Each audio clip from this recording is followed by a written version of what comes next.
Je me suis occupé en tant qu'anthropologue d'étudier l'âme de plusieurs pays et continents.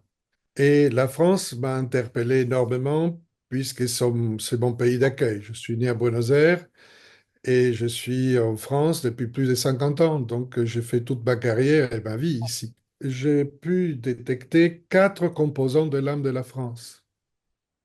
Donc nous avons la mer nourricière qui est déjà ancestrale depuis le néolithique. Tous les peuples viennent en France et ils ne traversent pas la France, ils s'installent. C'est très intéressant. Oui, C'est un pays d'accueil naturel.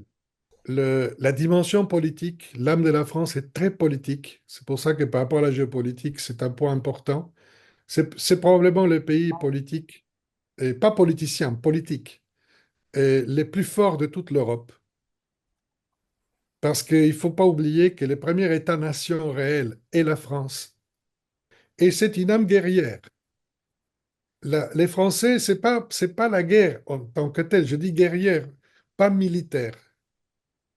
La France a besoin de se battre pour quelque chose depuis le début. Et c'est pour cela qu'elle a une conception missionnaire presque. Elle a une mission, la France, peu importe si c'est le christianisme ou si c'est la révolution, il faut lui donner une mission. Si la France c'est sans mission, elle perd confiance en elle-même. Elle n'est plus France. Et il y a un quatrième élément que j'ai détecté dans l'âme de la France, qui est qu'elle est mystique, particulièrement mystique. Donc là, il y a quatre colonnes qui interagissent. C'est pas qu'elle est ça ou ça, c'est toujours permanent et je peux le développer d'une manière très synthétique à travers l'histoire de la France pendant 2000 ans.